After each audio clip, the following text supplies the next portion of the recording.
Hello student, मैं हूं मुकेश कुमार चौहान और मेरे यूट्यूब चैनल में आप लोग का स्वागत है। तो आज हम लोग पढ़ने वाले हैं अक्षीय स्थिति और किसके लिए व्यंजक पढ़ेंगे? विभव। मतलब विभव जो है वैद्युत द्विध्रुव के कारण अक्षीय स्थिति में किसी बिंदु पर विभव का जो व्यंजक होता है क्या होता है, उसके लिए व्यंजक या जो फार्मूला आता है हमारे पास क्या आता है उसको आज पढ़ने जा रहे हैं। ठीक है, तो इसके लिए आप लोग को मैं वैद्युत क्षेत्र की तीव्रता के लिए का व्यंजक पहले से बता चुका हूं और अक्षीय स्थिति कैसे निकालते हैं उसको भी मैं बता चुका हूं। विद्युत क्षेत्र की तीव्रता सेम प्रोसेस यहां पर करना है। अक्षीय स्थिति क्या होता है? अक्ष को बढ़ा देने से। तो जैसे कि मैं एक द्विध्रुव यहां पर वैद्युत द्विध्रुव बना रहा हूं,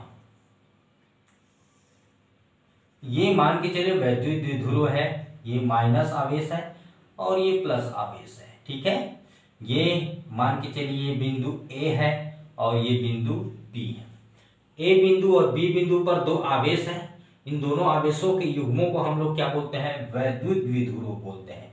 इनके बीच की जो दूरी है वो 2l है। मैंने पहले ही बताया था, पहले वाले चैप्टर में 2l होता है, दो आवेशों के बीच की दूरी। इनके मध्य जो बिंदु है मिड पॉइंट, ये तो यहां से लेकर यहां तक ए से लेकर ओ तक एल हो जाएगा और ओ से लेकर बी भी एल हो जाएगा, हाफ हाफ हो जाएगा। अब अक्षीय स्थिति किसे कहते हैं? अक्षीय स्थिति का मतलब होता है अक्ष को बढ़ाना। अक्ष को बढ़ा देते हैं, इस अक्ष को हम लोग बढ़ा देते हैं मान के चलिए। तो इस अक्ष को बढ़ा दी, इस अक्ष में यहां पर कोई बिंदु ले लेते हैं।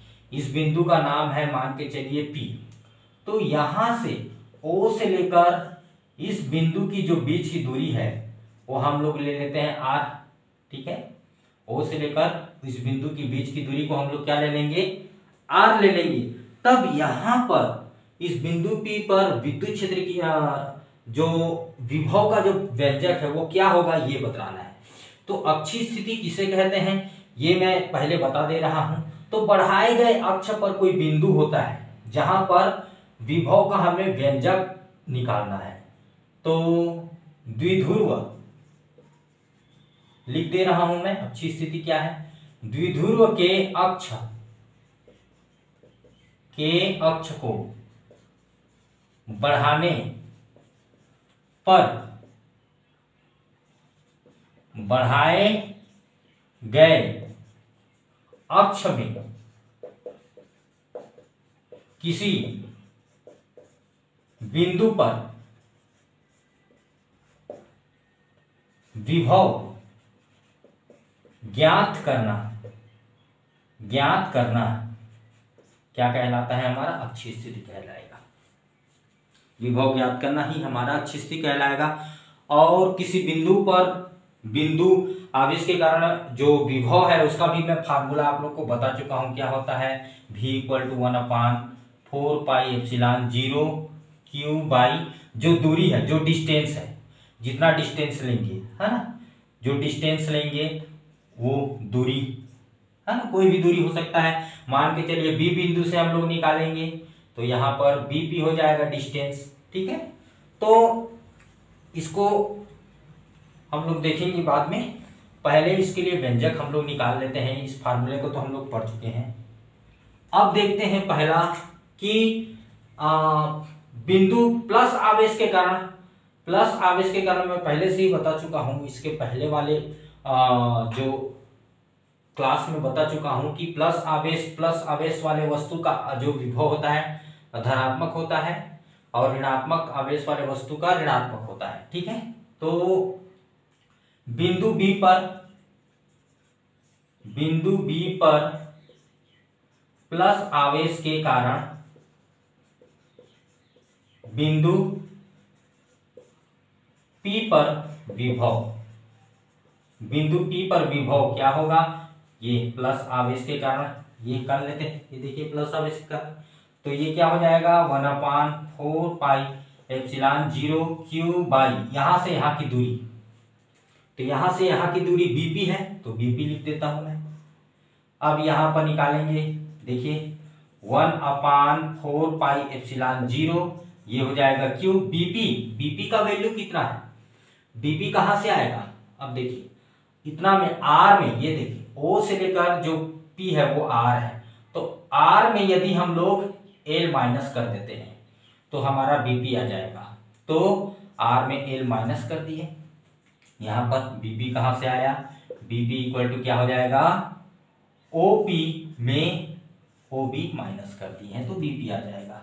ये देखिए बीपी आर माइनस एल। ठीक है, इसको मैं मिटा दे रहा हूं, आप लोग इसको ध्यान रखेंगे, बाद में मिटाऊंगा थोड़ा देर में। ठीक है, अब ये इसको मान लेते हैं अपन इक्वेशन नंबर फर्स्ट मान लेते हैं, इसको मिटा रहा हूं, इसको इक्वेशन नंबर फर्स्ट मान लेते हैं। चलिए इक्वेशन नंबर फर्स्ट मान लिए इसको।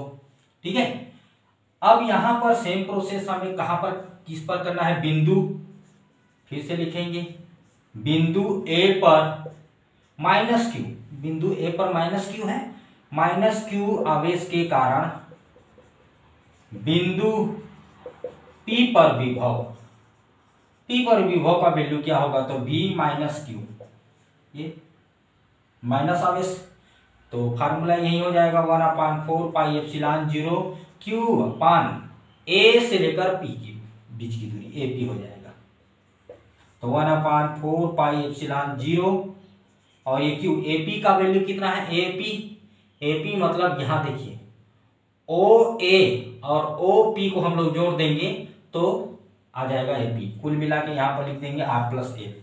देख लीजिएगा इस चित्र के अनुसार से आप लोग समझ सकते हैं एपी का वैल्यू क्या होगा। ठीक है, अब आगे बढ़ते हैं, तो ये फार्मूला नंबर हमारा सेकंड हो जाएगा, इक्वेशन नंबर 2। अब इसका हमें परिणामी निकालना है, परिणामी निकालेंगे तभी पता चलेगा। तो बिंदु पी पर, बिंदु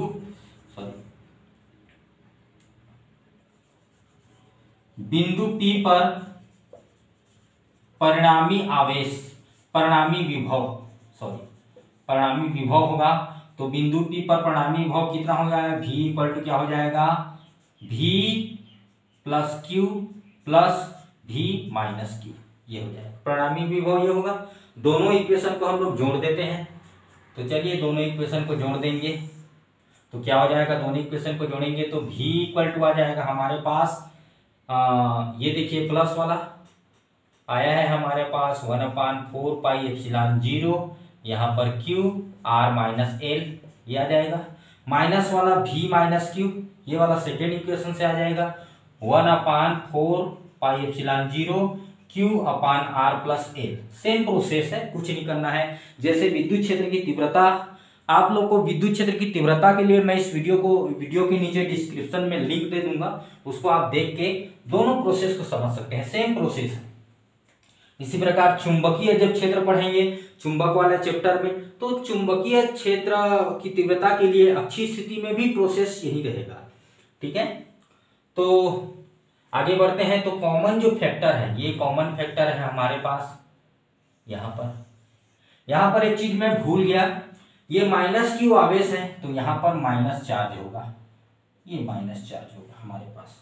ठीक है, ये माइनस चार्ज आपको लगा लेना है, यहाँ भी माइनस चार्ज रहेगा ये, तो ये हो जाएगा 1/4 पाई एप्सिलॉन 0 और ये क्यू अब हो जाएगा 1/r माइनस एल प्लस ये प्लस और ये माइनस के चलते यहाँ पर माइनस आ जाएगा। ठीक है, यहाँ पर आ जाएगा फिर 1/r प्लस एल।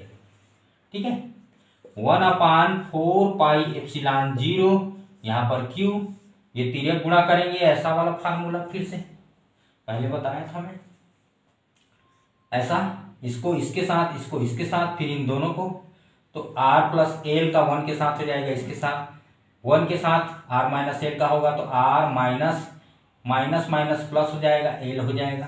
ठीक है, अब यहाँ पर इन दोनों का गुणा हो जाएगा तो ये फार्मूला पर आ जाएगा। कौन सा फार्मूला, a माइनस बी और a प्लस बी का फार्मूला उस समय बताया था मैं, क्या होता है a square minus B square, तो यहाँ r square minus L square हो जाएगा। ठीक है, यहाँ ये देखिए r माइनस एल और r प्लस एल का जो फार्मूला हो जाएगा r square minus L square, जिसको मैं यहाँ नीचे लिख दिया हूँ। ठीक है, 1/4 पाई एप्सिलॉन 0, यहाँ पर क्यू जो जो कटने वाला टर्म्स है उसको काट देंगे। तो यहाँ से क्या क्या कट जाएगा, ये माइनस आर और ये प्लस आर कट गया। तो बचा क्या हमारे पास, ये एल प्लस एल मतलब 2l हो गया, और अपान आर माइनस एल का स्क्वायर। इसको मैं फिर से यहाँ पर लिखूंगा पुनः 1/4πε0। ये देखिए q into 2l by R square minus L square. जैसे कि मैंने बताया था q इंटू 2l का वैल्यू क्या होता है, द्विध्रुव आघूर्ण p, जो विद्युत क्षेत्र की तीव्रता वाले चैप्टर में हम लोग पढ़े थे, द्विध्रुव वैद्युत द्विध्रुव आघूर्ण, उसका वैल्यू क्या होता है। यहाँ पर मैं छोटा सा बता दे रहा हूँ, ध्यान दीजिएगा। P इक्वल टू क्या होता है, Q इंटू 2l। तो यहाँ ये दिख रहा है, इस P को हम लोग उठा के यहाँ पर लिख देंगे। तो हमारा हो जाएगा 1/4πε0, ये हो जाएगा हमारे पास P by R square minus L square. ये आ गया। ये देखिए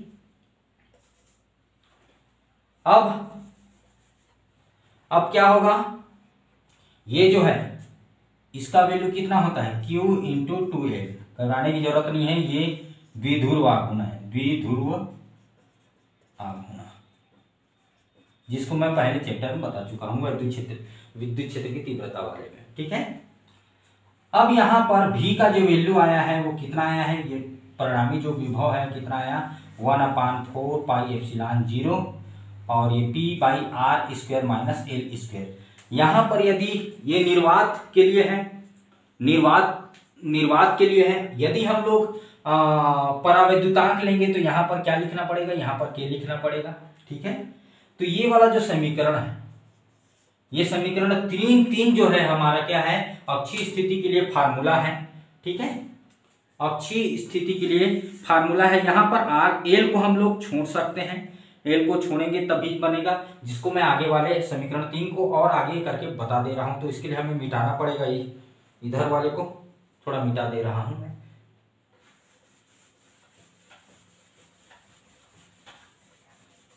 ये देखिए क्या होने वाला है, समीकरण 3 को हम लोग यदि आगे बढ़ाते हैं तो v इक्वल टू आ जाएगा 1/4πε0 p और r माइनस एल स्क्वायर है। ठीक है। तो r का जो वैल्यू है, r को तो हम लोग अक्षीय स्थिति मतलब क्या होता है, अक्ष को बढ़ाना, मतलब r को हम लोग कितना भी बढ़ा सकते हैं। इसका वैल्यू क्या होगा, l से बड़ा होगा, काफी बड़ा होगा, l तो छोटा सा है, अल्प दूरी है। तो l को हम लोग क्या कर देंगे, इस l को छोड़ देंगे। तो हमारा v का वैल्यू क्या हो जाएगा, 1/4πε0 p by R square, l को छोड़ दिए। ये हमारा जो फार्मूला है, ये अक्षीय स्थिति वाला फार्मूला है, इक्वेशन नंबर 4। ये कौन से फार्मूला पर आएगा, वायु या निर्वात के लिए, वायु या निर्वात के लिए। यदि हम लोग परावैद्युतांक लेते हैं, यदि परावैद्युतांक के लिया जाए तो जो समीकरण नंबर 4 है बदल जाएगा। क्या हो जाएगा, v इक्वल टू हो जाएगा 1/4πε0 और यहाँ पर p बाई आर स्क्वायर, यहाँ पर लिख देंगे हम लोग k। ये देखिए, ये जो परावैद्युतांक है उसके लिए है, ये वायु और निर्वात के लिए है। तो इसके लिए वैद्युत द्विध्रुव के कारण अक्षीय स्थिति में किसी बिंदु पर विभव के लिए व्यंजक का फार्मूला। ठीक है। तो आप लोग इस वीडियो को अच्छे से देख सकते हैं, समझ सकते हैं। इसके बाद मैं बता रहा हूं आप लोग को निरक्षीय स्थिति, सेम प्रोसेस है, इसको मिटा दे रहा हूं मैं। निरक्षीय स्थिति में जो परिणामी विभव है वो शून्य होता है। कैसे होता है उसको मैं बता दे रहा हूं। यहां पर निरक्षीय स्थिति लिखना पड़ेगा,